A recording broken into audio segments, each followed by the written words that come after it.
نحمده ونصلي على رسوله الكريم أما بعد.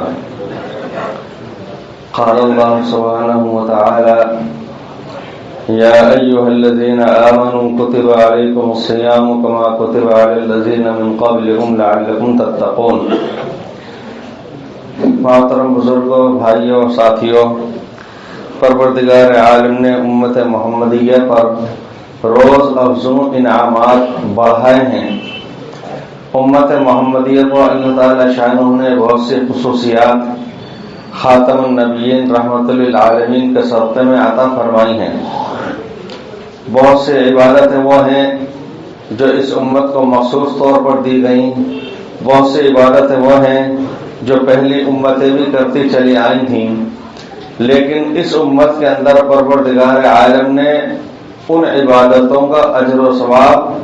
اور زیادہ بڑھا دیا، ممتاز فرما دیا. انہی میں سے اسلام کا ایک تیسرا رکن روزہ ہے. انسان کے لیے 3 طرح کی عبادتیں ہوا کرتی ہیں. ایک جانی عبادت ہوتی ہے جس میں انسان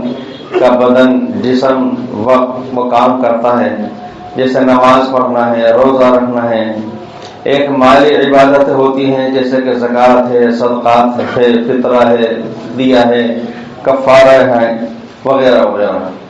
اور ایک قسم یہ ہے کہ جانی اور مالی عبادتوں کا مجموعہ ہو، جیسا کہ حج ہے کہ اس میں روپیہ پیسہ بھی خرچ ہوتا ہے اور انسان اپنی جان سے وہاں پر خود شریک حال ہوا کرتا ہے. تو روزہ ایک ایسی عبادت ہے جس کی اللہ تعالی شانہ نے بہت سی تاثیر رکھی ہیں. اس آیت کریمہ میں تو پروردگار عالم نے ایمان والوں کو بہت ہی پیارے انداز میں یہ خطاب فرمایا، جبکہ اصل مقصود یہ ہے کہ اس آیت کریمہ سے مسلمانوں کو یہ ہوشیار خبردار کیا جا رہا ہے کہ تم پر روزے فرض ہو چکے ہیں. لیکن اس پیرائے محبت کے اندر پروردگار نے فرمایا کہ یہ ایک ایسی عبادت ہے کما کتب علی الذین من قبلکم، تم سے پہلی امتیں بھی روزے رکھتے چلی آئی ہیں، ان پر بھی روزے فرض رہے ہیں. اب یہ ہو سکتا ہے کہ وہ کون سے مہینے کے، کون سے دن کے، کیا وقت اس کا ہوا کرتا تھا، کتنے تعداد ہوا کرتی تھی، قطع نظر اس کے، لیکن روزہ بہرحال فی نفسی ان پر فرض رہا ہے. اور اس آیت کریمہ میں پروردگار نے یہ بھی فرمایا لعلکم تتقون. روزے کی تاثیر یہ ہے کہ اس سے انسان کے اندر قوت شہوانیہ کو قابو میں، کنٹرول میں کرنے کی عادت پیدا ہو جاتی ہے. تقویٰ، پرہیزگاری کی صلاحیت انسان میں آ جاتی ہے. جب ایک انسان 15-16 گھنٹے صبح صادق سے لے کے غروب آفتاب تک ان چیزوں کو جو اللہ جل شانہ نے اس کے لیے حلال قرار دی ہیں، کھانا پینا، لیکن روزے کی حالت میں وہ اس سے بھی پرہیز کر رہا ہے، تو جب ایک انسان حلال چیزوں سے بھی اللہ کے حکم کے اوپر عمل کرتے ہوئے پرہیز کرنے کا اپنے آپ کو عادی بنا رہا ہے، تو جو چیزیں پروردگار کو ہمیشہ کے لیے ناپسند ہیں ان سے بچنا تو اس انسان کے لیے بہت ہی زیادہ آسان ہو جائے گا. پہلے زمانے میں جب روزے کی فرضیت نہیں آئی تھی، رمضان کی فرضیت نہیں آئی تھی، تو رسول پاک علیہ الصلوۃ والسلام 10 محرم عاشورہ کا روزہ رکھا کرتے تھے اور ہر مہینے 3 روزے رکھے جاتے تھے. اس کو ایام 20 کہا جاتا ہے، چمکتی ہوئی راتوں کے، یعنی 13، 14، 15 چاند کے تاریخوں کے روزے یہ رکھا کرتے تھے. یہ آیت جب نازل ہوئی تو اس آیت کے اندر روزے کی فرضیت تو بتلائی، اور روزے کی فرضیت کے ساتھ ساتھ اس کے اندر جو عذر کسی انسان کو ہو سکتا ہے، وہ ایک انسان کے اوپر کوئی حکم ہوتا ہے لیکن جب اس کو کوئی پریشانی آ جاتی ہے، ناگہانی آفت آ جاتی ہے، دقت آتی ہے، تو وہ درخواست لگاتا ہے. مثلا کسی تعلیم گاہ میں کوئی طالب علم پڑھائی کرتا ہے، اگر اس کو کہیں سفر میں جانا ہو گیا یا بیمار آزار ہو گیا تو وہ درخواست لگاتا ہے کہ میری غیر حاضری معاف کی جائے، میں بیمار آزار ہوں وغیرہ.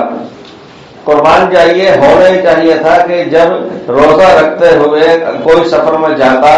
یا اگر وہ بیمار ہو جاتا تو وہ حضور پاک علیہ السلام کے دربار میں حاضر ہو کے عرض کرتا کہ اللہ کے رسول مجھے تو سفر درپیش ہے، یہ میں تو بہت بیمار ہو چکا ہوں، اللہ تعالی شانہ سے اجازت لیجیے کہ گنجائش میرے لیے ہو۔ یہ نوبت نہیں آنے دی، اللہ تعالیٰ نے خود ہی یہ ارشاد فرما دیا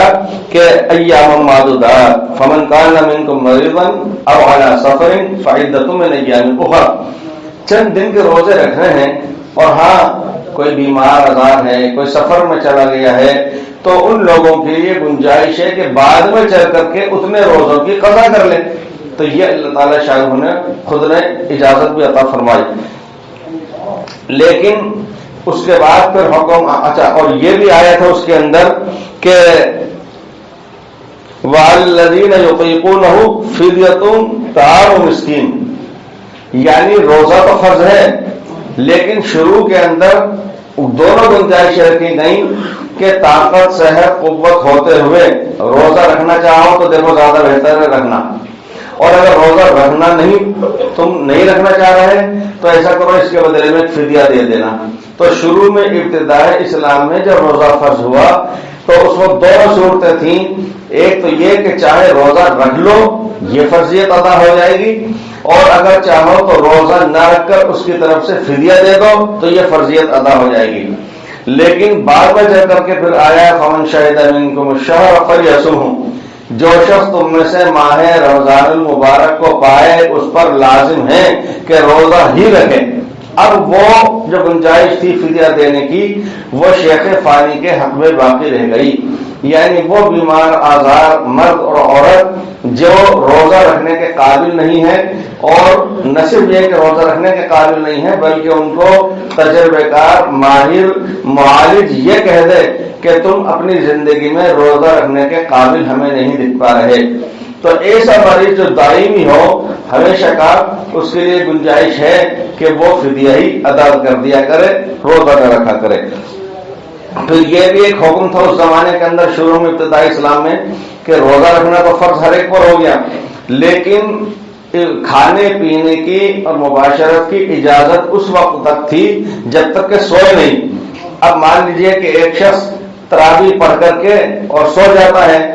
اگر اس کی تھوڑی سی دیر کے بعد بھی آنکھ کھلی تو وہ نہ کھا سکتا ہے، نہ پی سکتا ہے، نہ بیوی سے قریب ہو سکتا ہے، اس پر پابندی تھی۔ لیکن اللہ تعالی شانہ نے اس پر پھر ایک آسانی دی، اور وہ اس لیے دی کہ ایک صحابی رسول وہ تھکے ماندے تھے بہت زیادہ، جب گھر آئے تو نماز وغیرہ سے فارغ ہو کر کے جب وہ گھر آئے تھکے ماندے بہت زیادہ تھے اور ذرا ٹیک لگائی تو ان کو نیند آ گئی،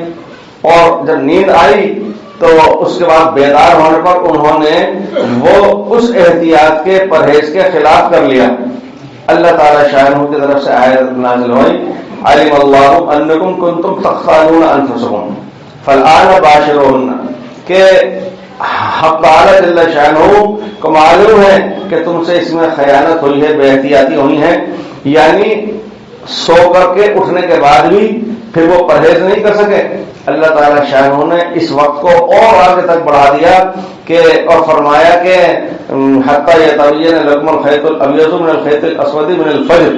اچھا ایسا ہے کہ کھاتے بھی رہو پیتے بھی رہو مباشرت بھی کر سکتے ہو یہاں تک کہ صبح صادق ہو جائے۔ تو صبح صادق تک یہ بھی اللہ تعالی شاہ کی طرف سے۔ تو اب ایمان والوں کو سوچنا چاہیے، اپن کو سوچنا چاہیے کہ اللہ تعالی شاہ قادر مطلق ہے، خالق کائنات ہے، معبود برحق ہے۔ اللہ تعالی شاہ براہ راست سیدھا ایک حکم یہ عائد فرما سکتا ہے کہ اے ایمان والوں روزے فرض رکھنا ہی ہے، لیکن پروردگار نے کس پیرایہ محبت کے اندر تدریجاً آہستہ آہستہ احکامات میں تبدیلیاں کرتے ہوئے گنجائشیں بیان فرمائی ہیں۔ اب اگر ایمان والا اتنی گنجائشوں اور آسانیوں کے باوجود اپنے آپ کو روزے سے محروم کر لے تو یہ اس کے لیے بڑی محرومی کی بات ہے۔ پھر حدیث بعد میں یہ بھی فرمایا گیا کہ من صام رمضان ایمانا واحتسابا غفر لہ من ذنبہ ما تقدم، جس شخص نے ایمان کے حالت میں اور ثواب کی امید رکھتے ہوئے ماہ مبارک کے روزے رکھے تو پروردگار اسے گزرے ہوئے گناہوں کو درگزر فرما دیتا ہے۔ اور یہ بھی ایک جگہ فرمایا کہ من قام رمضان ایمانا واحتسابا غفر لہ من ذنبہ ما تقدم، جس نے ماہ مبارک میں رات کا قیام کیا یعنی تراویح پڑھی، اللہ تعالیٰ شانہ سے گزشتہ گناہوں کو درگزر فرما دیتا ہے۔ میرے وہ نوجوان دوست اور بھائی اس پر ذرا احساس کریں اور غور فرمائیں کہ تراویح کتنی بابرکت اور کتنی اجر و ثواب والی عبادت ہے اور عمل ہے کہ اللہ تعالیٰ شانہ نے پروردگار نے اس پر مغفرت کا وعدہ فرمایا ہے، اور ہم لوگ 8-10 دن 15 دن 20 دن پڑھ کر کے اس کے بعد سستی اور کاہلی کے شکار ہو جاتے ہیں اور اپنی کم ہمتی سے اس کو چھوڑ بیٹھتے ہیں۔ اسی طریقے سے پہلے زمانے میں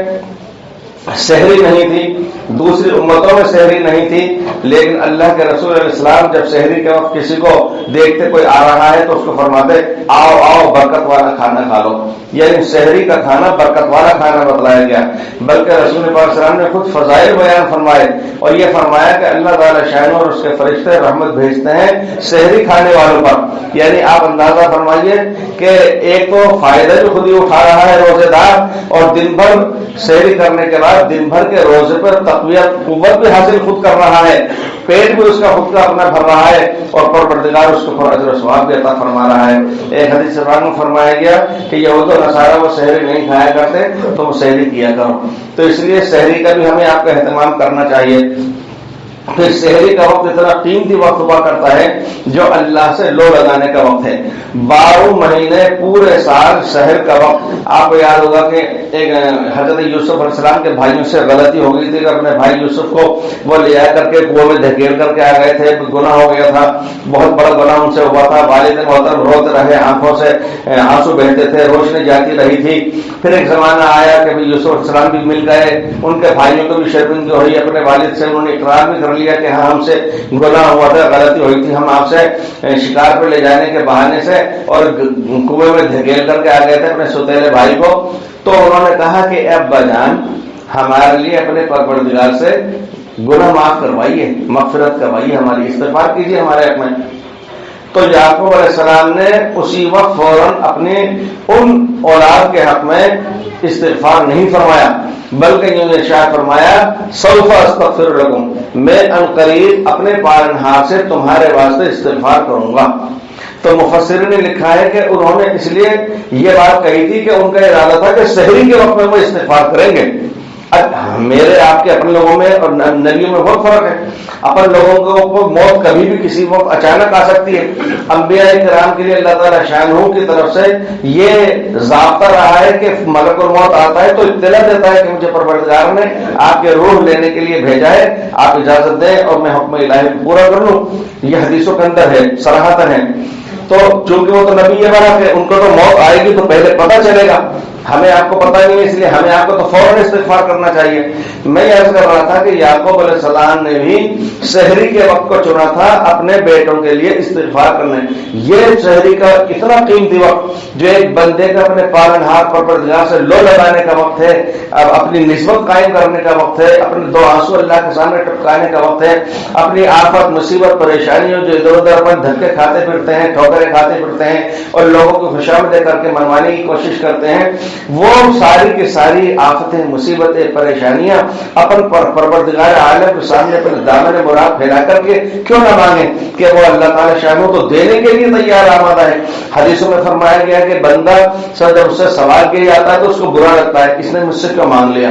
اور پروردگار عالم کو برا یہ لگتا ہے کہ میرا بندہ اس سے مانگ کیوں نہیں رہا۔ اسی کے ساتھ ساتھ افطار کا وقت،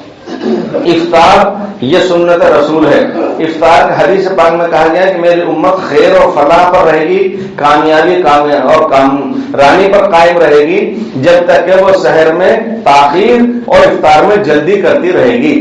جلدی کرنے کا مطلب یہ نہیں کہ وقت سے بھجا کر گزرے،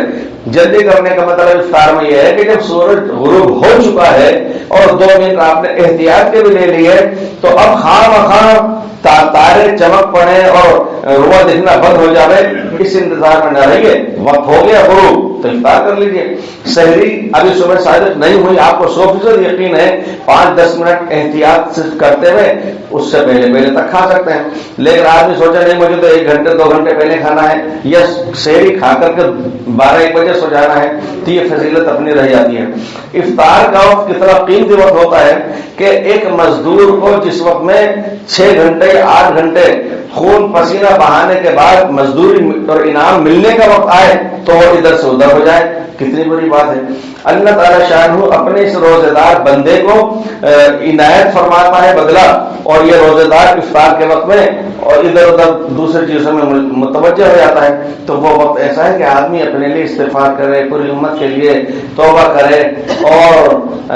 روزے کی قبولیت کے لیے اللہ تعالی شانہ سے دعا کرے. تراویح کا ہم سب کو اہتمام کرنا چاہیے. اپنے بہت سے بھائی ماہ مبارک میں پہلے عشرے میں مسجدیں اوپر چھت تک کھچاکچ بھری ہوئی ہوتی ہے، اور پھر آہستہ آہستہ نمازیں کم ہونے لگتے ہیں. ایمان والے کی شان یہ بتلائی گئی ہے، حدیث میں ہے افضل الاعمال ما دیم به ولو قل،